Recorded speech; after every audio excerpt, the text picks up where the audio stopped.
దేవుని వాక్యంలో ఆనందించే వ్యక్తి ధన్యుడు. కీర్తనాకారుడు కూడా వర్ధిల్లుటకు మరియు జయశీలురుగా ఉండుటకు మార్గమును.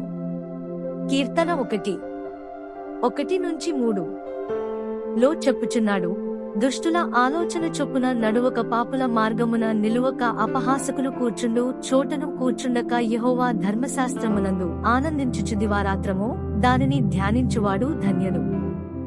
అతడు నీటికాలువల యోరను నాటబడిన దయకు వాడక, తన కాలమందు ఫలమిచ్చు చెట్టువల నుండును, అతడు చేయనదంతయు సఫలమగును. మనము వర్ధిల్లువారముగా మరియు ఆశీర్వాదముగా ఉండాలనుకుంటే, మనము దుష్టుల ఆలోచన చొప్పున నడువక, లేక పాపుల చోటున నిలువక, అపహాసకులు అల్లరి చేయువారు. కీర్తనలు 1:4 దుష్టులు ఆలాగున నుండక, గాలి చెదరగొట్టు పొట్టువలె నుందురు. కూర్చుండు చోటున కూర్చుండక యుండకవలెను. అవును, మనము దుష్టుల సహవాసములో ఉన్నప్పుడు వారు తప్పుడు ఆలోచనలు మనకు ఎక్కిస్తారు మరియు మన ఆలోచన ధోరణిని మార్చివేస్తారు. ఈ విధముగానే అనేక క్రైస్తవులు దేవుని నుండి శ్రేష్టమైనవి కోల్పోతారు.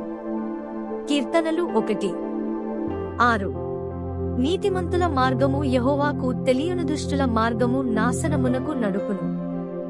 దేవుని వాక్యంలో ఆనందించే వ్యక్తి ధన్యుడు. ప్రభువు సలహాను స్వీకరించి దాని ప్రకారం నడుచుకునే వ్యక్తి ధన్యుడు. ప్రభువైన యేసుక్రీస్తు మీ అందరినీ ఆశీర్వదించునుగాక.